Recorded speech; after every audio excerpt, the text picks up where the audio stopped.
இந்த வீடியோவில் என்ன பார்க்க போகிறோம் அப்படின்னு சொல்லிட்டு பார்த்தீங்கன்னா பிசி அல்டிமேட்ல எபிசோட் 8 வந்து பார்க்க போகிறோம். இதுக்கு முன்னாடி 7 எபிசோட் பார்த்துருப்பீங்க. ஸோ உங்களுடைய ஒத்துழைப்பு தான் இந்த வீடியோஸ்லாம் வந்து நம்ம கண்டினியூஸாக போட்டு வரதுக்கான ரீசன். ஓகேங்களா? ஸோ பாருங்க, அவோகாட்ரா எண்ணுக்கான மதிப்பு என்ன அப்படின்னு சொல்லிட்டு கேட்டிருக்காங்க. இதுதான் ஃபர்ஸ்ட் கொஸ்டின். ஸோ இந்த மாதிரி கொஸ்டின்ஸை பொறுத்த வரைக்கும் நம்ம அந்த நம்பரை மனப்பாடம் பண்ணி தாங்க ஆகணும், வேற வழியே இல்லை. ஸோ இது வந்து பார்த்தீங்கன்னா மோலு. பாருங்க, 6.023 இன்ட்டு 10⁻23 per mole. சரிங்களா? per mole. இதுதான் அவோகாட்ரா எண்ணுக்கான மதிப்பு. சரிங்களா? அவோகாட்ரா எண்ணுக்கான மதிப்பு என்னது? 6.023 இன்ட்டு 10⁻+23 அப்படின்னு சொல்லிட்டு வரும். சரிங்களா? per mole அப்படின்றது தான் அவோகாட்ரா எண்ணுக்கான மதிப்பு. சரிங்களா? இந்த அவோகாட்ரோ அப்படின்றவர் வந்து ஒரு இத்தாலிய அறிஞர். சரிங்களா? அவர் தான் வந்து இந்த எண்ணை கண்டுபிடிச்சிருப்பாரு. அதனால தான் வந்து பார்த்தீங்கன்னா அவோகாட்ரா எண் அப்படின்னு சொல்லிட்டு சொல்றாங்க. சரிங்களா? சரி, அதுக்கு முன்னாடி இந்த மோல்னா என்னன்னு ஃபர்ஸ்ட் தெரிஞ்சுக்கணும். மோல்ன்றது பொருளின் அளவுக்கான எஸ்ஐ அலகு. சரிங்களா? பொருளின் அளவுக்கான எஸ்ஐ அலகு. ஓகேவா? நெக்ஸ்ட் கொஸ்டின் பார்ப்போமா? ஒரு கோளத்தின் ஆரத்தின் இருமதிக்கு சமமான புறப்பரப்பு கொண்ட சிறிய வட்டப்பகுதி ஒன்று மையத்தில் ஏற்படுத்தும் கோணம் என்னது அப்படின்னு கேட்டிருக்காங்க. இதுக்கு 4 ஆப்ஷன் என்னென்ன சொல்லியிருக்காங்க? ரேடியன், ஸ்ட்ரேடியன், மோலு, தலக்கோணம் அப்படின்னு சொல்லியிருக்காங்க. இப்பதான் பார்த்தோம் மோல் அப்படின்றது என்னது? பொருளின் அளவு. சரிங்களா? பொருளின் அளவுக்கான எஸ்ஐ அலகு. எஸ்ஐ அலகு தான் வந்து மோலு. சரிங்களா? ஸோ ரேடியன் அப்படின்னா என்னன்னா தலக்கோணம் இருக்கு பார்த்தீங்களா? தலக்கோணத்துக்கான அலகு. ஸோ தலக்கோணத்திற்கான அலகு தான் வந்து என்ன அப்படின்னு கேட்டீங்கன்னா ரேடியன். இதுவும் எஸ்ஐ அலகு. ஓகேவா? தலக்கோணத்தின் எஸ்ஐ அலகு ரேடியன். சரிங்களா? திண்ம கோளத்தின் எஸ்ஐ அலகு, திண்ம கோணத்தின் எஸ்ஐ அலகு, இதுதான் வந்து ஸ்ட்ரேடியன். ஓகேவா? தலக்கோணம் இப்பதான் இங்க சொன்னோம். கரெக்ட் தானே? இதுல நம்ம கொஸ்டின் என்ன கேக்குறாங்க? ஒரு கோளத்தின் ஆரத்தின் இருமதிக்கு சமமான புறப்பரப்பு கொண்ட சிறிய வட்ட பகுதி ஒன்று மையத்தில் ஏற்படுத்தும் கோணம் ஒரு ஸ்ட்ரேடியன் எனப்படும். சரிங்களா? ஸ்ட்ரேடியன் அப்படின்னு சொல்லிட்டு சொல்லுவாங்க. இந்த ஸ்ட்ரேடியன்னா என்னது? திண்ம கோணத்தின் எஸ்ஐ அலகு. சரிங்களா? சோ இதுலயே நம்ம 3 கொஸ்டின் பார்த்திருக்கோம். ஓகேவா? நம்ம கேட்ட கொஸ்டினோட 4 கொஸ்டின் பார்த்திருக்கோம். சோ கொஸ்டின் எப்படி கேட்கலாம்?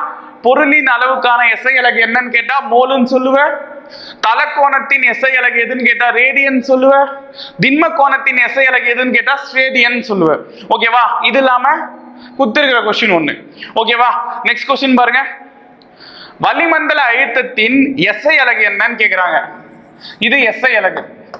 வளிமண்டல அழுத்தத்தின் எஸ்ஐ அலகு. சோ வளிமண்டல அழுத்தம் இத நியூட்டன் பை மீட்டர் ஸ்கொயர் அப்படின்னு சொல்லலாம். ஓகேவா? நியூட்டன் பை மீட்டர் ஸ்கொயர் இல்லனா பாஸ்கல் அப்படின்னு சொல்லலாம். இந்த பாஸ்கல PA அப்படின்னு சொல்லுவாங்க. சரியா? சோ இதுதான் அதுக்கான சிம்பிள், பாஸ்கலுக்கான. நியூட்டன் பை மீட்டர் அப்ப எதுக்கான வாய்ப்பாடு அப்படின்னு கேட்டீங்கன்னா பரப்பு இழுவிசைக்கான வாய்ப்பாடு, சர்ஃபேஸ் டென்ஷன், பரப்பு இழுவிசை. சோ பரப்பு இழுவிசையோட அலகுதான் நியூட்டன் பை மீட்டர். ஓகேவா? இந்த கொஸ்டினுக்கான ஆன்சர் என்ன அப்படின்னு கேட்டீங்கன்னா வளிமண்டல அழுத்தத்தை எஸ்ஐ அலகுல நியூட்டன் பை மீட்டர் ஸ்கொயர்னு சொல்லலாம், பாஸ்கல் அப்படின்னு சொல்லலாம். சரியா? அப்ப ஏவும் ரைட்டு பியும் ரைட்டுன்றனால ஆப்ஷன் டி தான் இந்த கொஸ்டினுக்கான ஆன்சர். ஓகேவா? நெக்ஸ்ட் கொஸ்டின் பாப்போமா? 4வது கொஸ்டின் பாருங்க. வளிமண்டல அழுத்தத்தை அளவிட உதவும் கருவி எது அப்படின்னு கேக்குறாங்க. அதுக்கு 4 ஆப்ஷன் கொடுத்திருக்காங்க. பாதரசமானி, பைரோமீட்டர், ஹைட்ரோமீட்டர், மானோமீட்டர் அப்படின்னு. ஓகேவா? இதுல இதுக்கான ஆன்சர் என்ன அப்படின்னு கேட்டீங்கன்னா பாதரசமானி தான். சரிங்களா? சோ பாதரசமானி யாரு கண்டுபிடிச்சது அப்படின்னு கேட்டீங்கன்னா டாரிசெல்லி அப்படின்றவர் தான் கண்டுபிடிச்சாரு. ஓகேங்களா? டாரிசெல்லி அப்படின்னு சொல்லிட்டு சொல்லலாம். சோ இவர் வந்து இந்த பாதரசமானிய இதுல இந்த மானோமீட்டர் அப்படின்னு ஒண்ணு கொடுத்துருக்காங்க பாருங்க. இது என்ன அப்படின்னு சொல்லிட்டு ஃபர்ஸ்ட் தெரிஞ்சுக்க. இந்த மானோமீட்டர் அப்படின்னா என்ன அப்படின்னு பார்த்தீங்கன்னா, நீங்க நிறைய இடத்துல இதை யூஸ் பண்ணிருக்கோம். சரியா? என்ன சார், இந்த டயர்லலாம் ஹேர் வந்து நம்ம ஃபில் பண்ணுவோம்ல, சரியா? டயர்ல இப்போ 2 வீலர் போகும்போது, நம்ம 4 வீலர்ல போகும்போதுலாம் வந்து ஹேர் செக் பண்ணுவோம்ல, அங்க ஒரு மீட்டர் யூஸ் பண்ணுவாங்க பாத்தியா, அதுதான் மானோமீட்டர். ஓகேவா? அதுதான் வந்து மானோமீட்டர். அதே மாதிரி நான் பிபி செக் பண்றேன் சார் அப்படின்னா, பிபி செக் பண்ணும்போது ஒரு மீட்டர் யூஸ் பண்ணுவோம் பாத்தியா, அதையும் வந்து நம்ம என்னன்னு சொல்லலாம், மானோமீட்டர் அப்படின்னு சொல்லிட்டு சொல்லலாம். ஓகேவா?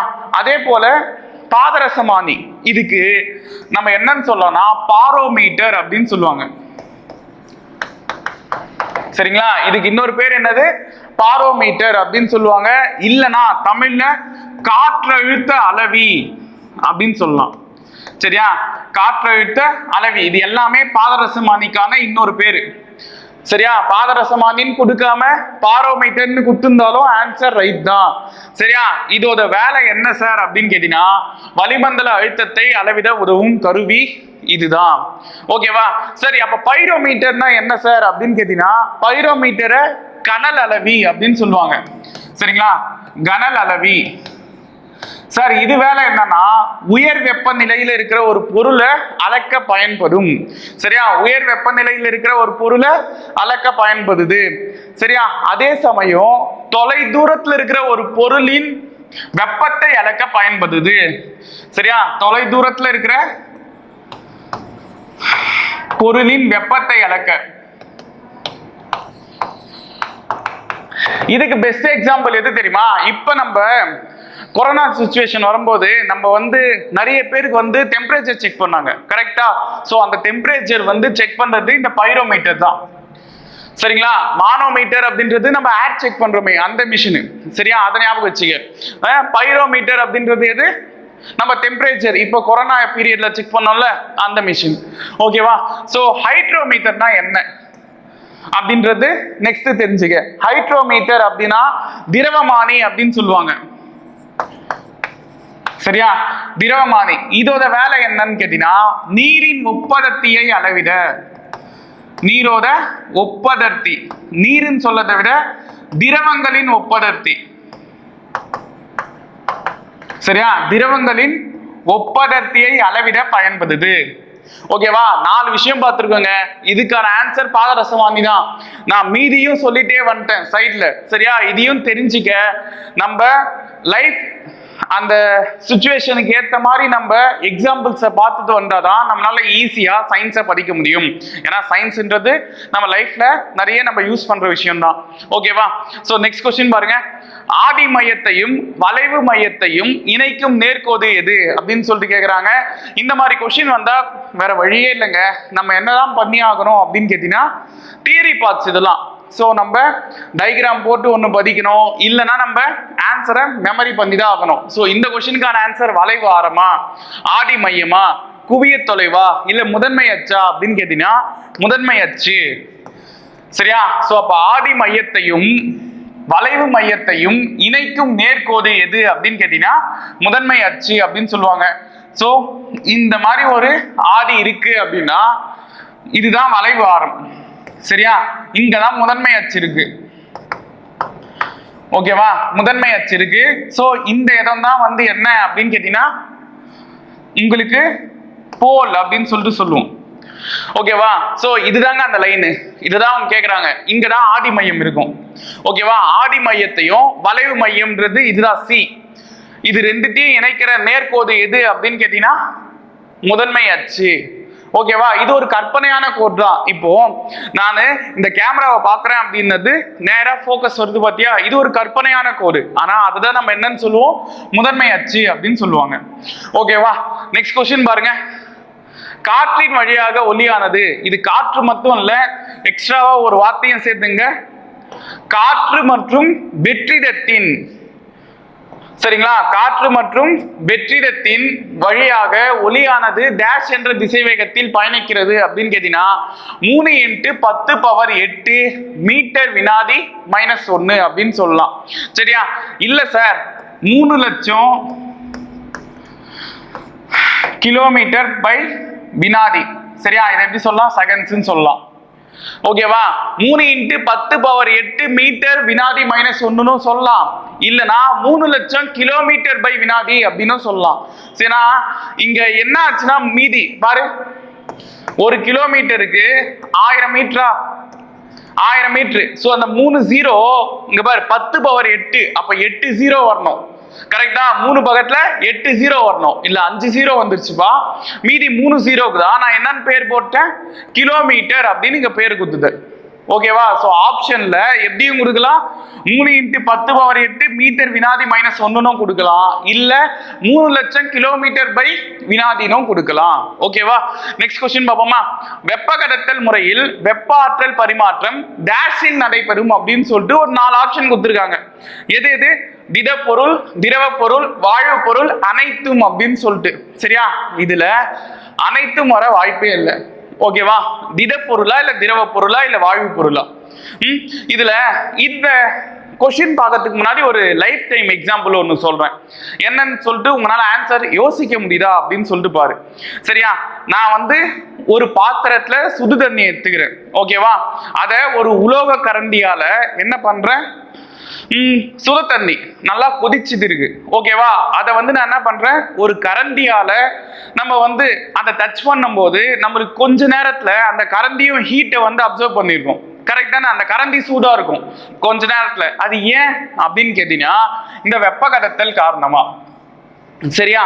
சோ ஒரு உலோக கரண்டி, ஒரு பொருளானது இன்னொரு பொருளை டச் பண்ணும் போது ஒரு குறிப்பிட்ட நேரத்துல இதுல இருக்கிற அந்த வெப்பமானது இந்த வெப்பத்துக்கு, அதாவது அந்த பொருளுக்கு கடத்தப்படுகிறது. சரியா? அப்படி கடத்தப்படுறதுக்கு தான் என்னன்னு பேரு, வெப்ப கடத்தல் அப்படின்னு பேரு. சரியா? கண்டிப்பா இங்க இருக்கிற பொருள் ஒரு உலோகமா தான் இருக்கும். சரியா? இதுக்கு நம்ம பெஸ்ட் எக்ஸாம்பிள் நம்ம புனலை பார்த்திருப்போம். சரியா? புனல்ல நெருப்புல வச்சிருப்போம். அது எப்படி அந்த மூலையில இருந்து இந்த மூலைக்கு ஹீட் அப்சர்வ் ஆயிருக்கும். சரியா? கொதிக்கும்ல, அப்படியே தொடரும் போது அதே விஷயம் தாங்க. அதுதான் வெப்ப கடத்தல். அங்கிருந்து இங்க எப்படி வந்துச்சு. சரியா?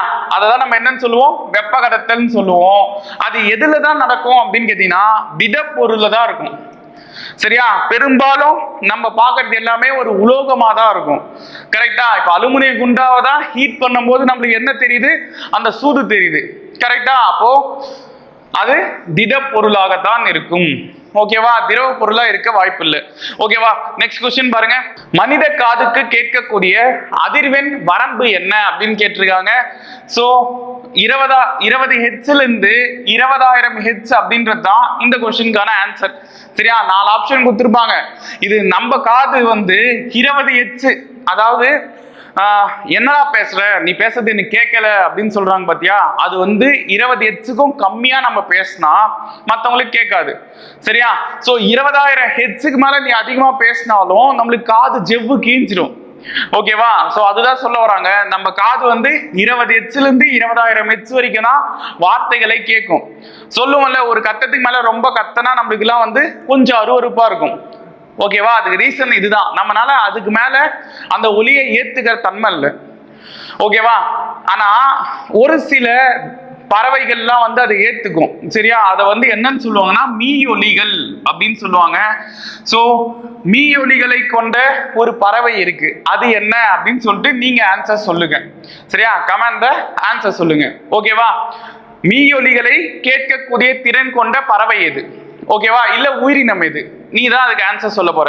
ஓகேவா? நெக்ஸ்ட் क्वेश्चन பாருங்க. குளிர் பதனிகளில் பயன்படுத்தப்படும் காந்தத்தை விட புவி காந்தமானது டேஷ் மடங்கு அதிக திறன் கொண்டது அப்படின்னு சொல்லிட்டு கேட்டிருக்காங்க. இதுக்கு 30 மடங்கு, 10, 20, 40ன்னு சொல்லிட்டு ஒரு 4 ஆப்ஷன் கொடுத்திருக்காங்க. சரியா? இதுக்கான ஆன்சர் என்ன அப்படின்னு கேட்டீங்கன்னா 20 மடங்கு. சரியா? இதெல்லாம் எங்க தெரியுமா இருக்கும், இப்போ 6th புக் 7th புக் எல்லாம் சயின்ஸ் புக் எடுத்து பார்த்த அப்படின்னா அதுல பாக்ஸா மேலும் அறிந்து கொள்வோம், தகவல் பேழை அப்படிலாம் கொடுத்துருப்பாங்க. சரியா? அதுல கொடுத்துருப்பாங்க 20 மடங்கு எக்ஸ்ட்ராவா இருக்கும். இது காந்தவியல் டாபிக்ல இருக்கிற ஒரு क्वेश्चन. சரியா? சோ இந்த மாதிரி எல்லாம் கேட்பாங்க. அதனால இதெல்லாம் அப்படியே ஞாபகம் வச்சுக்க. சரியா? முடிஞ்ச அளவுக்கு நம்ம என்ன பண்ணோம், ஞாபகம் வச்சுக்க. அப்பதான் நம்மளால மார்க் ஈஸியா ஸ்கோர் பண்ண முடியும். சரியா? சோ பாருங்க நெக்ஸ்ட் கொஸ்டின். இதெல்லாம் நம்ம படிக்கணும்னு அவசியம் இல்லை, ஐடியா தெரிஞ்சா போதும். சிவப்பு கோள் என்று அழைக்கப்படும் கோள் எது அப்படின்னு கேக்குறாங்க. புதனா, இல்ல வெள்ளியா, இல்ல பூமியா, இல்ல செவ்வாயா அப்படின்னு கேக்குறாங்க. இதுக்கான ஆன்சர் என்னன்னு ஃபர்ஸ்ட் சொல்லிடுறேன். செவ்வாய் தான். ஏன்னா செவ்வாய் தான் சிவந்த கோள் அப்படின்னு சொல்லுவாங்க, இல்ல சிவப்பு கோள் அப்படின்னு சொல்லுவாங்க. இதுக்கான ரீசன் என்ன சார்? ஃபர்ஸ்ட் அது தெரியணும்ல, எதுக்காக அது சிவந்து இருக்கு அப்படின்னு சொல்லிட்டு தெரியணும். சரியா? சோ இரும்பு ஆக்சைடு அதுல அதிகமா இருக்கும். சரியா? இரும்பு ஆக்சைடு அதுல அதிகமா இருக்கிறதுனால அது சிவந்து இருக்குமா, அந்த கோலையை மொத்தம் சிவந்து இருக்கும். சரியா? அதனால்தான் அதை சிவப்பு கோல் அப்படின்னு சொல்லுவாங்க. சரியா? அதுக்கான ரீசன் கேட்டா என்ன சொல்லுவேன்? அதுல இரும்பு ஆக்சைடு அதிகமாக இருக்கும். ஓகேவா? சோ நெக்ஸ்ட் இப்போ இந்த ஆப்ஷனுக்கு வருவோம். ஃபர்ஸ்ட் புதனை பத்தி ஒரு விஷயம் தெரிஞ்சுக்க. சரியா? புதன்னா என்ன சார்? அது ஒரு கிழமை சார் அப்படின்லாம் யோசிக்காத. புதன் அப்படின்றது மிக சிறிய கோள். சரியா? சூரிய குடும்பத்திலே மிக சிறிய கோள் எது அப்படின்னு கேட்டீங்கன்னா புதன். ஓகேவா? இதுதான் சூரிய குடும்பத்திலேயே முதல் கோள். சரியா? ஃபர்ஸ்ட் சூரியன் பக்கத்துல இருக்கிற கோள் எது அப்படின்னு கேட்டீங்கன்னா புதன் தான். சரியா? அதுக்கப்புறம் வெள்ளி சூரிய குடும்பத்திலே இரண்டாவது கோள் இதுதான். ஓகேவா? ஆனா வெள்ளிக்கு ஒரு தன்மை என்ன தெரியுமா? இது ஆப்போசிட் டைரக்ஷனை சூரியனை சுத்தி வரும். சரியா? அதாவது எல்லாரும் கிழக்குல இருந்து மேற்கு நோக்கி சுத்துவாங்க மீதி பேர்லாம். சரியா? ஆனா இதுவும் யுரேனஸ் மட்டும் மேற்கிலிருந்து கிழக்கு நோக்கி சுத்தும். சரியா? அது ஒரு தன்மை. அது இல்லாம இந்த வெள்ளி இருக்கு பாத்தியா, இதுதான் மிக வெப்பமான கோள். சரியா? அதிக வெப்பமான கோள் எது அப்படின்னு கேட்டீங்கன்னா வெள்ளி. ஓகேவா?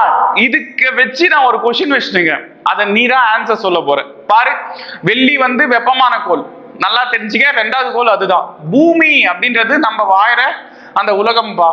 சரியா? இதை என்னன்னு சொல்லுவாங்கன்னா நீல நிற கோள் அப்படின்னு சொல்லுவாங்க. ஓகேவா? நீல நிற கோள். சரி, இப்போ நெக்ஸ்ட் கொஸ்டின் உனக்கானது. பச்சை நிறத்துல இருக்கிற கோள் எது? பச்சை நிறத்தில் இருக்கிற கோள் எது? சரியா? இதுக்கான ஆன்சர் என்னன்னு நீ தான் சொல்ல போற. ஓகேவா? அதே மாதிரி அதிக துணைக்கோள்களை கொண்ட கோள் எது? அதிக துணைக்கோள்களை கொண்ட கோள் எது? இது ரெண்டுக்கான ஆன்சரை நீ கமெண்ட் பாக்ஸ்ல பதிவு பண்ணு. ஓகேவா? ஃபர்ஸ்ட் கொஸ்டின் என்ன கேட்டிருக்கேன்? பச்சை நிறத்துல இருக்கிற கோள் எது, அதே சமயம் அதிக துணைக்கோள்களை கொண்ட கோள் எது? இது ரெண்டுக்கான ஆன்சர் நீ தான் சொல்ற. இங்க ஏன் இந்த கொஸ்டின்லாம் கேட்கறேன் அப்படின்னா, இந்த கேள்விகளுக்கும் இந்த கொஸ்டினுக்கும் சம்பந்தமே இல்லை. இருந்தாலும் கமெண்ட்ஸ்ல நிறைய பேர் லைவ்ல இருக்கு. சரியா? சோ ஒருத்தர் ஆன்சர் சொல்லும் போது இன்னொருத்தர் தெரிஞ்சுப்பாங்க. ஓகேவா? அந்த ஒரு ரீசனுக்காக தான், உங்களுடைய அந்த இன்ட்ரெஸ்டுக்காக தான், வேற ஒன்றும் இல்லை. ஸோ நெக்ஸ்ட் கொஸ்டின் பாருங்க. இதுலயே நான் ஒரு கொஸ்டின் கேட்கிறேன் அப்படின்னு சொன்னல, அந்த கொஸ்டின் தான் இப்போ பாரு. இங்க சூரியன் இருக்கு. சரியா? சூரியன் பக்கத்துல ஃபர்ஸ்ட் இருக்கு தானே புதன். இது புதன், இது சூரியன். சரியா? ரெண்டாவதா இருக்குதுதான் வெள்ளி. இங்க பூமி இருக்கு. சரியா? இப்படிதான் வரும். ஓகேவா? ஏன் கேள்வி என்ன அப்படின்னு கேட்டீங்கன்னா, இது புதன். சரியா? சூரியன் பக்கத்திலே இருக்கு. சோ சூரியன் ரொம்ப வெப்பமானது. ஆனா புதனுக்கு அந்த வெப்பத்தை பத்தி பேசாம ஏன் வெள்ளி ரொம்ப வெப்பமா இருக்கும் அப்படின்னு சொல்றாங்க. சரியா? இதுதான் கேள்வி. இதுக்கான ரீசன் உனக்கு தெரிஞ்சா கமெண்ட்ஸ்ல சொல்லுங்க, இல்லைன்னா நெக்ஸ்ட் வீடியோல நான் சொல்றேன்.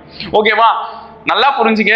புதன் தான் பக்கத்துல இருக்கு சூரியனுக்கு. ஆனா புதனை மிக வெப்பமான கோள்னு சொல்லாம ஏன் வெள்ளிய மிக வெப்பமான கோள்னு சொல்றாங்க. சரியா? அதுக்கான ரீசனை சொல்லுங்க. ஓகேவா? நெக்ஸ்ட் கொஸ்டின் பார்ப்போமா?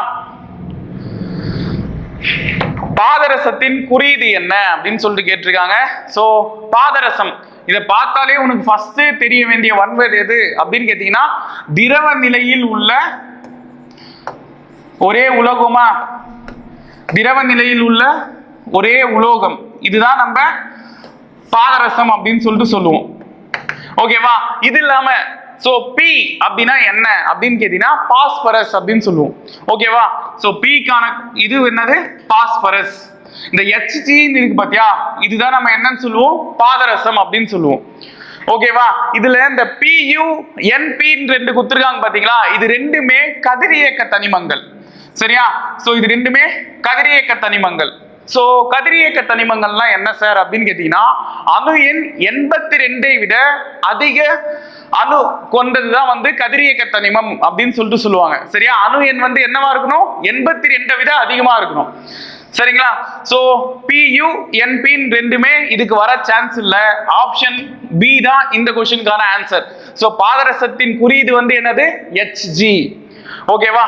நெக்ஸ்ட் क्वेश्चन பாப்போமா? கீழ்கண்டவைகளில் எவை உலோக போலிகள் அல்ல அப்படின்னு சொல்றாங்க. அதுக்கு முன்னாடி உலோக போலிகள்னா என்ன அப்படின்னு நம்மளுக்கு தெரியணும். சரியா? சோ ஒரு தனிமம் எடுத்துக்கிறோம். அந்த தனிமம் வந்து இயற்பியல் பண்புகள் வேதியியல் பண்புகளால ஆனது. கரெக்டா?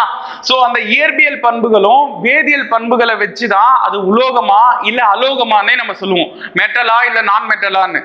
ஆனா சிலது இருக்கு. சரியா? இது பேர் தான் உலோக போலிகள்னு சொல்லுவாங்க. இது என்ன சார்னு கேட்டீங்கன்னா, இதுல இயற்பியல் பண்புகளும் இருக்கும், அதாவது உலோகங்களுக்கான பண்புகளும் இருக்கும், அலோகங்களுக்கான பண்புகளும் இருக்கும். சரியா? சோ அப்படி இருந்துச்சுன்னா அது பேர் தான் என்னது? உலோக போலிகள் அப்படின்னு சொல்லலாம். சரியா? அதாவது உலோக போலிகள்னா என்னது? உலோகங்களும் அதுக்கான பண்புகளும் இருக்கும், அலோகங்கள் அதுக்கான பண்புகளும் இருக்கும். சரியா? சோ இங்க இருக்கிறதுல எது சார் உலோக போலி அல்ல அப்படின்னு கேட்டிருக்காங்க. சோ ஆன்டிமனி ஒரு உலோக போலி, பொலோனியம் ஒரு உலோக போலி, டெல்லூரியம் இருக்கு பாத்தியா, இதுவும் ஒரு உலோக போலி. சரியா? இது மூணுமே உலோக போலிகள். ஆனா இந்த கந்தகம் இருக்கு பாத்தியா, இது ஒரு அலோகம். சரியா? கந்தகம்ன்றது ஒரு அலோகம், அதனால இதுதான் உலோக போலி அல்ல. இந்த கந்தகத்துக்கு இன்னொரு பேர் இருக்கு, அது என்னன்னு சொல்லிட்டு நீ தான் கமெண்ட்ல சொல்ல போற. ஓகேவா? நெக்ஸ்ட் क्वेश्चन பாருங்க. கீழ்கண்டவைகளில் பொருந்தாதது எது அப்படின்னு கேட்டிருக்காங்க. சோ இதுக்கான பொது பெயர் வேதி பெயர் ரெண்டு கொடுத்திருக்காங்க. சரிங்களா? சர்க்கரை, சர்க்கரையை நம்ம சுக்ரோஸ் அப்படின்னு தான் சொல்லுவோம். கரெக்டா? சுக்ரோஸ் அப்படின்னு தான் வந்து சொல்லுவோம். இதுக்கான வாய்ப்பாடு என்ன? C12H22O11 அப்படின்றது தான் சுக்ரோஸுக்கான வாய்ப்பாடு. ஓகேங்களா? அதே மாதிரி சுட்ட சுண்ணாம்பு நம்ம என்னன்னு சொல்லுவோம்? கால்சியம் ஆக்சைடு அப்படின்னு சொல்லிட்டு சொல்லலாம். சரியா? இதெல்லாம் ரைட் தான். ஓகேவா? கால்சியம் ஆக்சைடு CaO அப்படின்னு சொல்லலாம். ஓகேவா? அதே மாதிரி சுண்ணாம்பு கல்ல நம்ம என்னன்னு தான் சொல்லுவோம்? கால்சியம் கார்பனேட் அப்படின்னு தான் சொல்லுவோம். ஓகேவா? Calcium carbonate CaCO3. ஓகேவா? ஆனா சலவை சோடா அப்படின்றத நம்ம என்னன்னு சொல்லுவோம்னா சோடியம் கார்பனேட்னு தான் சொல்லுவோம். ஓகேவா? சோடியம் பை கார்பனேட்னு சொல்ல மாட்டோம். ஓகேவா? Sodium carbonate. இது எப்படி சார் ஞாபகம் வச்சுக்கலாம் அப்படின்னு கேட்டீங்கன்னா, பாருங்க, சமையல் சோடா. ஓகேவா? இதுதான் sodium bicarbonate, sodium bicarbonate. So சமையலுக்கு நல்லா புரிஞ்சுக்க, நான் பையை யூஸ் பண்ணுவேன், சமையலுக்கு நான் பையை யூஸ் பண்ணுவேன் அப்படின்னு ஞாபகம் வச்சுக்க. ஓகேவா? அப்ப சமையல் சோடா அப்படின்னா தான் சோடியம் பை கார்பனேட். ஆனா இங்க குத்துருக்குது சலவை சோடாக்கு சோடியம் பை கார்பனேட்னு குத்துருக்காங்க. சலவை சோடாக்கு ஆக்சுவலா சோடியம் கார்பனேட் தான் வரும். அப்போ Na2CO3 அப்படின்றதுதான் இதுக்கான வாய்ப்பாடு. ஓகேவா? இங்க எது பொருந்தாததுன்னு கேட்டிருக்காங்க. அப்போ ஆப்ஷன் டி தான் பொருந்தாதது. ஓகேவா? நெக்ஸ்ட் क्वेश्चन பாப்போமா? கீழ்கண்ட எது மின்னார் பகுத்தலை தூண்டுகிறது அப்படின்னு சொல்லிட்டு கேக்குறாங்க. சோ மின்னார் பகுத்தல் அப்படின்னா எலக்ட்ரோசிஸ் அப்படின்னு சொல்லிட்டு சொல்லுவோம். சரியா? இதுல இந்த நம்ம டேனியல் மின்கலம், லெக்லாஞ்சி மின்கலம் அதெல்லாம் வந்து பார்த்திருப்போம். அதுல எதை வந்து உருவாக்குவாங்க அப்படின்னு பாத்தீங்கன்னா, ஆக்சுவலா மின்சாரத்தை உருவாக்க தான் அதை யூஸ் பண்ணுவாங்க. ஓகேவா? சோ மின்சாரம் அப்படின்றது தான் இந்த क्वेश्चनக்கான ஆன்சர். இந்த வினைவேக மாற்றி அப்படின்றது அந்த வினையை ஸ்பீட் பண்ணது தான் சார். ஒன்னு ஸ்பீட் ஆக்கலாம் இல்ல குறைக்கலாம், அதுதான் அதோட வேலை. அதுக்கும் இதுக்கும் சம்பந்தமே இல்லை. சரியா? சோ அதை வச்சு நம்ம என்னன்னு சொல்லிக்கலாம், இந்த क्वेश्चनக்கான ஆன்சர் மின்சாரம் அப்படின்னு சொல்லிட்டு சொல்லலாம். ஓகேவா? நெக்ஸ்ட் क्वेश्चन பாருங்க. சுண்ணாம்புக்கல், இது ஏற்கனவே நம்ம மேல பார்த்தது தான். சுண்ணாம்புக்கல்லுக்கான ஆன்சர் வந்து இங்க என்னன்னு சொல்லியிருக்கோம் பாருங்க, கால்சியம் கார்பனேட் அப்படின்னு தான் பேசியிருக்கோம். ஓகேவா? சேம் அதே क्वेश्चन தான் இங்க வந்திருக்கு. சுண்ணாம்பு கல்லை முதன்மையாக கொண்டுள்ளது எது அப்படின்னு கேட்டீங்கன்னா கால்சியம் கார்பனேட். ஓகேவா? சோ ஆப்ஷன் பி தான் இந்த क्वेश्चनக்கான ஆன்சர். புரியுதா? நெக்ஸ்ட் क्वेश्चन பாப்போமா? வெப்பப்படுத்தும் போது ஒரு பொருள் திட நிலையில் இருந்து திரவ நிலைக்கு மாறாமல் நேரடியாக வாயு நிலைக்கு மாறுவது எது அப்படின்னு கேட்டீங்கன்னா, சின்ன வயசுல இருந்தே நம்ம பார்த்த ஒரு கொஸ்டின் இது. ஆவியாதல், ஆவி சுருங்குதல், பதங்கமாதல், பிளாஸ்மா அப்படின்னு சொல்லியிருக்காங்க. இதுல பிளாஸ்மா அப்படின்றது ஒரு நிலை, சரியா, பருப்பொருள் நிலை, அது வர வாய்ப்பே இல்லை. சரியா, ஆவியாதல்னா என்னன்னு தெரியும். என்னது? திடப்பொருள் சாரி, நீர் நீராவியா மாறும். கரெக்டா? அப்போ நீர் நீராவியா மாறுச்சுன்னா அதுதான் நம்ம ஆவியாதல் அப்படின்னு சொல்லுவோம். சரியா? ஆவி சுருங்குதல் அப்படின்னா என்ன அப்படின்னு கேட்டீங்கன்னா, இந்த நீராவி இருக்கு பாத்தியா, இது மறுபடியும் நீரா மாறும். ஓகேங்களா? சோ மேக கூட்டங்கள்ல அந்த துளி துளியா வரும் பாத்தியா, மேகம்ன்றது என்னது? ஒரு காற்றாலான ஒரு வாழ்வு. சரியா? அந்த வாழ்வு அந்த துளி துளியா வருது பாத்தியா, அதான் அந்த வாயு நீரா மாறி இருக்குல்ல, அதெல்லாம் நம்ம ஆவி சுருங்குதல் அப்படின்னு சொல்லுவோம். ஓகேவா? பதங்கமாதல், இதுக்கான எக்ஸாம்பிள் தான் என்ன அப்படின்னு கேட்டீங்கன்னா, நான் கற்பூரம் எடுத்துக்கிறேன், அந்த கற்பூரத்தை நான் கொளுத்தும் போது எனக்கு என்ன ஆகுது? அது திண்ம பொருள் நீர்மமா மாறாம டைரக்டா வாழ்வா மேல போகுது. கரெக்டா? சோ அதானே கேட்டிருக்காங்க. திடநிலையில் இருந்து கற்பூரமானது திரவ நிலைக்கு மாறாம நேரடியா எனக்கு என்னவா மாறுது? வாயு நிலைக்கா மாறுது. சோ அப்படி மாறுச்சுன்னா அது பேர் தான் என்னன்னு கேட்டீங்கன்னா பதங்கமாதல். ஓகேவா? இதுக்கு பெஸ்ட் எக்ஸாம்பிள் என்னது? கற்பூரம் எரிதல். ஓகேவா? நெக்ஸ்ட் क्वेश्चन பாருங்க. சோ நெக்ஸ்ட் क्वेश्चन பாருங்க. தூய மழை நீரின் pH மதிப்பு என்ன அப்படின்னு சொல்லிட்டு கேட்டிருக்காங்க. இதுக்கு 5.5, 5.6, 7.0, 5.6 ஐ விட அதிகம் அப்படின்னு கொடுத்திருக்காங்க. சரியா? இது பழைய புக்ல ஆக்சுவலா 7.0 நின்றுது. ஒரு காலத்துல தூய மழை நீர் 7.0 தான். ஆனா இப்போ pH மதிப்பு என்ன ஆயிடுச்சு அப்படின்னு கேட்டீங்கன்னா, அமில மழை எல்லாம் பெயர்னால அதுக்கான pH மதிப்பு என்ன ஆயிருக்கு? 5.6 இருக்கு. ஓகேவா? சோ தோராயமா தான், இதுவும் அப்ராக்சிமேட் தான், அக்யூரேட் வேல்யூல இல்ல. 5.6 தான் இப்ப இருக்கிற pH மதிப்பு மழை நீருக்கு. சரியா? ரத்தத்தின் pH மதிப்பு என்ன அப்படின்னு சொல்லிட்டு நீங்க கமெண்ட்ல பதிவு பண்ணுங்க. அதே போல வினிகரோட pH மதிப்பு என்ன அப்படின்னு கமெண்ட்ல சொல்லுங்க. ஓகேவா? நெக்ஸ்ட் क्वेश्चन பாருங்க. சால்வே முறை டேஷை உற்பத்தி செய்ய பயன்படுகிறது அப்படின்னு சொல்லிட்டு கேக்குறாங்க. சோ சால்வே முறை இது சோடியம் கார்பனேட்டை உருவாக்குறதுக்கு பயன்படுத்தின ஒரு முறை. ஓகேவா? சோடியம் கார்பனேட்டை உற்பத்தி செய்ய பயன்படுகிறது. இதெல்லாம் ஃபிக்ஸ்டு கொஸ்டின்ங்க. கரெக்டா அப்படியே படிச்சுதான் ஆகணும், வேற வழி இல்லை. சரியா? சால்வே முறைன்றது ஒரு பெரிய மெத்தடு, அதாவது 16th 17th செஞ்சுரியில வந்த ஒரு மெத்தடு. இதுல அமோனியா சோடியம் குளோரைடோட சேர்ந்து என்ன வந்திருக்கும்? அமோனியா இருக்கு பாத்தீங்களா, அமோனியா வாயு. இது சோடியம் குளோரைடோட சேர்ந்து Na2CO3, அதாவது சோடியம் கார்பனேட் உருவாயிருக்கும். சரியா? அமோனியான்றது ஒரு வாயு, ஆனா அமோனியம் அப்படின்றது ஒரு உப்பு. சரியா? அமோனியா வாயு சோடியம் குளோரைடோட சேர்ந்து சோடியம் கார்பனேட் உருவாயிருக்கும். இதுதான் என்னன்னு கேட்டீங்கன்னா சால்வே முறை. ஓகேவா? அதை கண்டுபிடிச்ச ஒரு பேர் சால்வே, அதனால சால்வே முறை அப்படின்னு சொல்லிட்டாங்க. ஓகேவா? நெக்ஸ்ட் क्वेश्चन பாருங்க. நீரில் ஹைட்ரஜன் மற்றும் ஆக்சிஜன் அளவை ஆகியவை டேஷ் நிறை விகிதத்தில் இணைந்துள்ளன அப்படின்னு கேக்குறாங்க. சோ ஹைட்ரஜன் இதுக்கான அணு எண் 1. சரியா? மூலக்கூறு மோலார் நிறை. சோ மோலார் நிறையும் இதுக்கு 1 தான். கரெக்டா? 1 பாயிண்ட் சம்திங் வரும், ஆனா 1 தான். ஓகேவா? இதுல நீரில் கேட்கறதுனால H2O இதான ஃபார்முலா. Hனா ஹைட்ரஜன், Oனா ஆக்சிஜன். சரியா? இல்ல எத்தனை ஹைட்ரஜன் இருக்கு? 2 ஹைட்ரஜன் இருக்கு. சோ மோலார் நிறை போது 1ன்னு சொல்லிட்டு கொடுத்துருக்கோமா, அப்ப 2 ஹைட்ரஜனுக்கு எவ்வளவு இருக்கும்? 2 × 1 பெருக்குனா 2ன்னு வரப்போகுது. சோ ஹைட்ரஜனோட மோலார் நிறை 2, ஏன்னா 2 மூலக்கூறுகள் இருக்கு. சரியா? ஆக்சிஜனுக்கு என்ன சார் வரும் அப்படின்னு கேட்டீங்கன்னா, ஆக்சிஜனோட அணு எண் 8, மோலார் நிறை 16. சரியா? மோலார் நிறை 16, ஒரே ஆக்சிஜன் மூலக்கூறு அப்படின்றனால அந்த 16 அப்படியே வச்சுக்க. கேட்கிற கொஸ்டின் நல்லா புரிஞ்சுக்க. ஹைட்ரஜனுக்கும் ஆக்சிஜன் ஆகியவற்றிற்கு நிறை விகிதம் என்ன அப்படின்னு கேக்குறாங்க. சோ விகிதம் நம்ம மேக்ஸ்ல பார்த்த அதே விஷயம் தான். ஹைட்ரஜன் ஃபர்ஸ்ட் 2 பங்கு. சரியா? ஆக்சிஜன் எவ்வளவு இருக்கு? மோலார் நிறை வச்சு பாக்குற 16 பங்கு இருக்கு. ஸோ 1 2 8 2 16. சரியா? அப்போ 1:8 அப்படின்றது தான் சரியா நீர்ல இருக்கிற அந்த ஹைட்ரஜன் ஆக்சிஜனோட விகிதம். ஓகேவா? அதாவது சிம்பிளா சொல்லணும்னா ஒரு பங்கு, நல்லா புரிஞ்சுக்க, ஒரு பங்கு ஹைட்ரஜன் இருக்குன்னா 8 பங்கு ஆக்சிஜன் இருக்கு. இதுதான் இதுக்கான மீனிங். அப்போ 1:8 அப்படின்றது தான் இந்த கொஸ்டினுக்கான ஆன்சர். ஓகேவா? நெக்ஸ்ட் கொஸ்டின் பார்ப்போமா? நீரினை மின்னார் பகுக்கும் போது அதுல எதிர்மின்வாயில் சேகரிக்கப்படும் வாயு எது அப்படின்னு கேக்குறாங்க. சோ ஆக்சிஜனா, ஹைட்ரஜனா, நைட்ரஜனா, கார்பன் டை ஆக்சைடா அப்படின்னு கேக்குறாங்க. சோ மின்னார் பகுத்தல் அப்படின்றது ஏற்கனவே சொன்னோம். சரிங்களா? ஏசி கரண்ட், அந்த மின்சாரத்தை உருவாக்க யூஸ் பண்ற ஒரு விஷயம். சரியா? சோ அதுல ஹைட்ரஜன் தான் எதிர்மின்வாயா இருக்கும். ஓகேவா? ஹைட்ரஜன் தான் எதிர்மின்வாயா இருக்கும். சரியா? சோ நெக்ஸ்ட் கொஸ்டின் பாருங்க.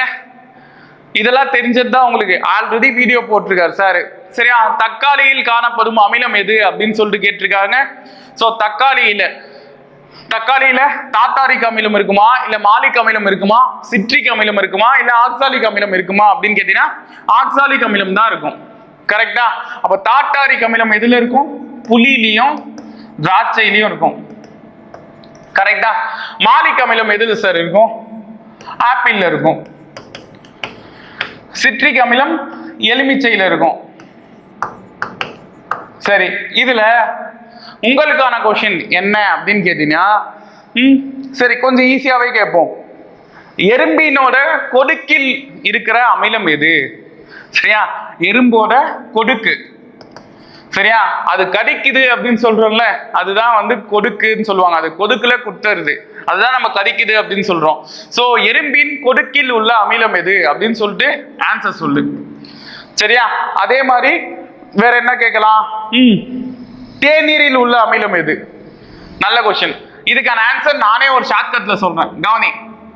தேநீரில் உள்ள அமிலம் எதுன்னு கேட்டீங்கன்னா டானிக் அமிலம். சரியா? தேநீர்ல டானிக் அமிலம் இருக்கும். இதை எப்படி ஞாபகம் வச்சுக்கலாம்? நிறைய பேருக்கு தேநீர் தான் டானிக்கு. கரெக்ட் தானே? நிறைய பேர் நம்ம டீ குடிக்கிறோம்ல, டீ தான் நம்மளுக்கு டானிக்காவே இருக்கு. அது குடித்தா எனர்ஜி வந்துடும். கரெக்டா? சோ அதை வச்சு அதை ஈஸியா ஞாபகம் வச்சுக்கலாம். ஓகேவா? அதே மாதிரி வினிகர்ல எந்த அமிலம் இருக்கு அப்படின்னு நீ ஆன்சர் சொல்லு. சோ உனக்கு இந்த கொஸ்டின்ல 2 கேள்வி கேட்டிருக்கேன். சரியா? எறும்பின் கொடுக்கில் உள்ள அமிலம் எது, வினிகரில் உள்ள அமிலம் எது? இது 2க்கான ஆன்சர் நீ தான் சொல்ல போற. ஓகேவா? நெக்ஸ்ட் கொஸ்டின் பாருங்க. பொட்டாசியம் ஹைட்ராக்சைடுக்கான வாய்ப்பாடு என்ன அப்படின்னு கேக்குறாங்க. சரியா? பொட்டாசியம் அப்படின்னாலே கே, இந்த பார் கேவல வர்றது ஒரே ஆன்சர் தான். சரியா? அப்போ இதுக்கான ஆன்சர் KOH. சரியா? இந்த KOHக்கு ஒரு பேர் இருக்குங்க. என்ன அப்படின்னு கேட்டீங்கன்னா காஸ்டிக் பொட்டாஷ் அப்படின்னு சொல்லுவாங்க. Caustic potash. ஓகேவா? KOH அதாவது பொட்டாசியம் ஹைட்ராக்சைடு என்னன்னு சொல்லலாம்? காஸ்டிக் பொட்டாஷ் அப்படின்னு சொல்லலாம். ஓகேவா? அப்போ அந்த CaOH2 அப்படின்னு சொல்லியிருக்காங்கல்ல, இது பேர் என்ன சார் அப்படின்னு கேட்டீங்கன்னா calcium hydroxide. Calcium hydroxide. Sir இதுக்கெல்லாம் எதுக்கு சார் எனக்கு சொல்லிருக்கீங்க, இதெல்லாம் என்ன யூஸ் அப்படின்னு கேட்டீங்கன்னா உனக்கு கொஸ்டினே இதாங்க. எப்படி நம்ம கேட்பான்? கால்சியம் ஹைட்ராக்சைடின் வேதி வாய்ப்பாடு என்ன? இந்த கொஸ்டின் கேட்டிருக்கானே, பொட்டாசியம் ஹைட்ராக்சைடின் வாய்ப்பாடு. இதே கொஸ்டின் கால்சியம் ஹைட்ராக்சைடின் வேதி வாய்ப்பாடு என்னன்னு கேட்டா நீ இதை எழுத போற. சரியா? சோ கொஸ்டின் எப்படி வேணா டிஸ் பண்ணலாம். சரியா? அதனால நீ என்ன பண்ணிக்க, அழகா பார்த்து வச்சுக்க. சரியா? நல்லா புரிஞ்சுக்கணும். பெருசாலாம் ஒண்ணும் இல்ல. ஹைட்ராக்சைடுனா OHன்னு வரப்போகுது. சரியா? கால்சியம்னா அதுக்கு சிம்பிள் Ca. ஓகேவா? அவ்வளவுதான். அதே மாதிரி பொட்டாசியம்னா K, ஹைட்ராக்சைடுனா OHன்னு வரப்போகுது. NH4 அப்படின்னா அம்மோனியம். நான் ஏற்கனவே சொன்னல, அம்மோனியம். ஓகேவா? இது என்னன்னு சொல்லுவோம்? ஹைட்ராக்சைடுன்னு சொல்ல போறோம். அவ்வளவுதாங்க பேரு, அம்மோனியம் ஹைட்ராக்சைடு. இதே NH3 அப்படின்னு சொல்லியிருந்தா அதை என்னன்னு சொல்லியிருப்போம்? அம்மோனியான்னு சொல்லியிருப்போம். அம்மோனியா அப்படின்னா அது வாயு. சரியா? அம்மோனியம் அப்படின்னா அது உப்பு. ஓகேவா? அதே மாதிரி NaOH, இது நம்மளுக்கு தெரிஞ்சது தான், சோடியம் ஹைட்ராக்சைடு. ஓகேவா? சோடியம் ஹைட்ராக்சைடு இதுதான் NaOH அப்படின்னு சொல்லுவோம். Na சோடியம், சரியா? OH அப்படின்னா ஹைட்ராக்சைடு. அவ்வளவுதான். இதுல நம்ம கொஸ்டினுக்கான ஆன்சர் என்னது? KOH, potassium hydroxide. ஓகேவா? நெக்ஸ்ட் கொஸ்டின் பார்ப்போமா? சோடியம் பைகார்பனேட் வணிக ரீதியாக டேஷ் என அழைக்கப்படுகிறது அப்படின்னு சொல்லியிருக்காங்க. ஏற்கனவே இதுக்கான ஆன்சர் நான் சைட்ல சொல்லிட்டேன். இங்க பாரு, பையின்னு சொல்லியிருக்கான். அப்போ பையினா எதுல பண்ணும்? சமையல் சோடாவா தான் இருக்கும். சரியா? சமையல்ல தான் நான் பையை யூஸ் பண்ணுவேன். ஓகேவா? இதுக்கு ஒன்றும் இல்லை, எச்சு நடுவில் வந்திருக்கும். சரியா? பையில எச்சு வந்திருக்கும் பாரு. இது சமையல் சோடாக்கான ஃபார்முலா. சலவை சோடா என்ன சொன்னோம்? Na2CO3 sodium carbonate. ஓகேவா? சோ இது சலவை சோடா, இது சமையல் சோடா. ரெண்டுத்துக்கும் அவ்வளவுதான் வித்தியாசம். ஓகேவா? சரி, வேற என்னென்ன கொடுத்துருக்காங்க அப்படின்னு சொல்லிட்டு பாருங்க. காஸ்டிக் சோடான்னு கொடுத்துருக்காங்க பாத்தியா? இந்த காஸ்டிக் சோடானா ஒன்றும் இல்லைங்க, NaOH. இப்பதான் பார்த்தோம். NaOHனா என்னது? Sodium hydroxide. சோ இந்த சோடியம் ஹைட்ராக்சைடு தான் நம்ம காஸ்டிக் சோடா அப்படின்னு சொல்லுவோம். சரியா? காஸ்டிக் பொட்டாஷ் அப்படின்றது இப்பதான் பார்த்தோமே, KOH. அதுதான் காஸ்டிக் பொட்டாஷ். சரியா? KOH என்னது? Potassium hydroxide. இதுதான் வந்து காஸ்டிக் பொட்டாஷ் அப்படின்னு சொல்லுவாங்க. ஸோ இதுல எல்லாத்துக்குமே பேர் தெரிஞ்சிக்க ரொம்ப ரொம்ப முக்கியம். சரியா? கொஸ்டின் இப்படிதான் வரும். காஸ்டிக் சோடா என்று அழைக்கப்படுவது எது? Sodium hydroxide. சிம்பிளையும் தெரிஞ்சுக்க, ஃபார்முலாவையும் தெரிஞ்சுக்க, எழுதவும் தெரிஞ்சுக்க. ரெண்டுமே ரொம்ப முக்கியம். எது வேணா கேட்கலாம். ஆப்ஷன்ல இந்த 4 ஆப்ஷன்ல இது கொடுத்தானா இதை எழுத போற, 4 ஆப்ஷன்ல இதை கொடுத்தானா இதை எழுத போற. சரியா? அதே மாதிரி காஸ்டிக் பொட்டாஷ்னா என்னது? KOH, potassium hydroxide. ஓகேவா? சோ நெக்ஸ்ட் கொஸ்டின் பாருங்க. வேதி பொருட்களின் அரசன் யாரு அப்படின்னு கேட்டிருக்காங்க. சரியா? வேதி பொருட்களின் அரசன் யாரு? சோ அரசன்னா யாரு? தலைவன் அப்படின்னு சொல்லலாமா? பெரியாள். இதுக்குள்ளே பெரிய தலைக்கட்டு எது அப்படின்னு கேட்டீங்கன்னா H2SO4 அப்படின்றது தான். சரியா? இந்த HNO3 தான் என்ன? ஃபர்ஸ்ட் அது தெரிஞ்சுக்க. நைட்ரிக் அமிலம். சரியா? நைட்ரிக் அமிலத்தை தான் HNO3 அப்படின்னு சொல்லுவாங்க. அதே மாதிரி CH3COOH அப்படின்னா என்னன்னா அசிட்டிக் அமிலம். ஓகேவா? அசிட்டிக் அமிலம். HCl அப்படின்னா என்னன்னா லேப்டாப் கம்பெனில. சரியா? HCl அப்படின்னா ஹைட்ரோகுளோரிக் அமிலம். ஹைட்ரோகுளோரிக் அமிலம். நம்ம சாப்பிடாம இருந்துட்டா நம்மளுக்கு அல்சர் வரும். கரெக்டா? அல்சர் வருதுன்னு சொல்றாங்களே, அப்படின்னா என்ன சொல்றோம்? வயிற்றுல புண்ணு வந்துட்டுன்னு சொல்றாங்க. அந்த புண்ணு எல்லாம் ஒன்றும் வரலங்க. நம்ம வயிற்றுல இருக்கிற அமிலம் எது அப்படின்னு கேட்டீங்கன்னா இந்த ஹைட்ரோகுளோரிக் அமிலம். இது என்ன தேவை பண்ணும்? எதனா ஒரு சாப்பாடு அதுக்கு போட்டுனே இருக்கணும். சரியா? ஏதோ ஒரு விஷயத்த அது குடுத்துடணும் அந்த டைமுக்கு. அது கொடுக்கலன்னா அது மிஷின் மாதிரி தான். நம்ம வயிறு என்ன பண்ணுக்கும்? கீறிட்டே இருக்கும். சரியா? நம்ம தோல் பகுதியை அந்த வயிற்றை வந்து கீறிட்டே இருக்கும். ஸோ ஒரு கட்டத்தில் அது என்ன ஆகும்? ஒரே இடத்தை பிடிச்சி நீ கீறிட்டே நிறையா என்ன ஆகும்? நம்மளுக்கு அந்த இடம் வந்து வலிக்க ஆரம்பிக்கும், கொஞ்சம் புண்ணு வர ஆரம்பிக்கும். கரெக்டா? அதுதான் அல்சரு. ஸோ நம்ம வயிற்றுல இருக்கிற அமிலம் பேர் வந்து ஹைட்ரோகுளோரிக் அமிலம். அதுக்கான சிம்பிள் HCl. ஓகேவா? சரி, இந்த H2SO4 இதை நம்ம சல்ஃபியூரிக் அமிலம் அப்படின்னு சொல்லுவோம். ஓகேவா? இதுக்கு இன்னொரு பேரும் இருக்கு, சல்ஃபியூரிக் அமிலம். அது என்னன்னு சொல்லிட்டு வீடியோல ஃபர்ஸ்ட்லயே நம்ம சொல்லியிருப்போம். ஓகேவா? அது என்னன்னு சொல்லிட்டு நீ ஆன்சர் கமெண்ட்ல சொல்லு. ஓகேவா? H2SO4க்கு இன்னொரு பேர் என்ன தமிழ்ல? ஓகேவா? அதே மாதிரி அரசன் அப்படின்னு சொன்னாலே அது H2SO4 தான், சல்ஃபியூரிக் அமிலம் தான். அதை ஞாபகம் வச்சுக்க. ஓகேவா? இதுல வலிமை மிகுந்த அமிலம், வலிமை குறைந்த அமிலம்னு ஒண்ணு இருக்குங்க. சரியா? அதை எப்படி சார் ஈஸியா ஞாபகம் வச்சுக்கலாம்? நான் சைட் பை சைட் கொஸ்டின் பார்க்கும் போதே அப்படியே சொல்லிட்டு வரேன், கவனிச்சிக்க. இந்த CH3 இப்படிலாம் வருது பாத்தியா? CH3 CH2 இப்படிலாம் வந்துச்சுன்னா இதெல்லாம் வந்து வலிமை குறைந்த அமிலம். ஓகேவா? அப்ப இங்க C வந்திருக்கே சார், இது வலிமை குறைந்ததா அப்படின்னு கேட்டீங்கன்னா இது C இல்லைங்க, HCl அப்படின்னும் போது இது Cl சேர்ந்து வரும். ஓகேவா? இது வேற C, இங்க வரது CH2 CH3 அப்படின்னு சொல்லிட்டுலாம் வருது அப்படின்னா இதுதான் வலிமை குறைந்தது. சரியா? சோ அசிட்டிக் அமிலம் வந்து வலிமை குறைந்த அமிலம். சரியா? வலிமை மிகுந்த அமிலம் எது எதுன்னு கேட்டீங்கன்னா H2SO4, HNO3, HCl இது மூணுமே வலிமை மிகுந்த அமிலம். சரியா? ரொம்ப ஸ்ட்ராங் ஆசிட். கை பட்டுச்சு அப்படின்னாலே வெந்துடும். ஓகேவா? சரி, நெக்ஸ்ட் கொஸ்டின் பாருங்க. காற்று கலவையில் எரிதலுக்கு துணை புரியும் வாயு எது அப்படின்னு சொல்லிட்டு கேட்டிருக்காங்க. இதுவும் ரொம்ப முக்கியமான ஒரு கொஸ்டின். ஏன்னா நிறைய பேருக்கு இது தெரியல. இது பேசிக்கா நிறைய முறை கேட்ட கொஸ்டின். நம்ம காற்று கலவை அப்படின்னா எரிதலுக்கு துணை புரியும் வாயு எது அப்படின்னு கேட்டீங்கன்னா ஆக்சிஜன் தாங்க, வேற எதுவுமே இல்லை, ஆக்சிஜன் தான். ஸோ ஆக்சிஜனால மட்டும்தான் நம்ம ஈஸியா ஒரு பொருளை பத்த வைக்க முடியும். சரியா? இப்போ எக்ஸாம்பிள் இதுக்கு எது தெரியுமா? புனல் எடுத்துக்கிற, புனல்ல நீ காத்து குதுக்குற பத்தியா, அந்த காத்து குதுக்குறதுனால அது என்ன ஆகுது, ஈஸியா ஸ்ப்ரெட் ஆகி ஈஸியா பத்திக்குது இல்ல, ஒரு குப்பையே ஈஸியா பத்த வைக்க முடியுது. கரெக்ட் தானே?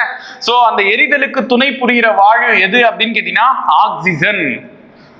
ஓகேவா? இது நல்லா புரிஞ்சுக்க, ஆக்சிஜன் தான், நைட்ரஜன் இல்ல, கார்பன் டை ஆக்சைடு இல்ல. சரியா? கார்பன் மோனாக்சைடு இல்ல, கார்பன் மோனாக்சைடுனா CO, கார்பன் டை ஆக்சைடுனா CO2. இதுல 2 ஆக்சைடு இருக்கு, இல்ல ஒரே ஆக்சிஜன் தான் இருக்கு, அவ்வளவுதான் வித்தியாசம். மோனோ அப்படின்னா ஒண்ணு தானே அர்த்தம். சோ கார்பன் மோனாக்சைடுனா ஒரு ஆக்சிஜன் இருக்கு, கார்பன் டை ஆக்சைடுல 2 ஆக்சிஜன் இருக்கு, அவ்வளவுதான். சரியா? இதுக்கான சிம்பிள் O2 ஆக்சிஜன், நைட்ரஜன்னா N. ஓகேவா? இதெல்லாம் ஞாபகம் வச்சுக்க. சரியா? லாஸ்ட் ஒரே ஒரு கொஸ்டினோட முடிக்கிறேன். கரியமிலா வாயு, கரியமிலா வாயு அப்படின்னு அழைக்கப்படுற வாயு எது? சரியா? கரியமிலா வாயு என்று அழைக்கப்படுற வாயு எது? சரியா? இதுக்கான ஆன்சரையும் கடைசியா கமெண்ட் பண்று. ஒரு 5-6 கொஸ்டின் உங்களுக்காக கேட்டிருக்கேன். சரியா? இதெல்லாம் சைட் பை சைடு ஏதிக்க நிறைய விஷயம் சொல்லியிருக்கேன்னு நினைக்கிறேன்.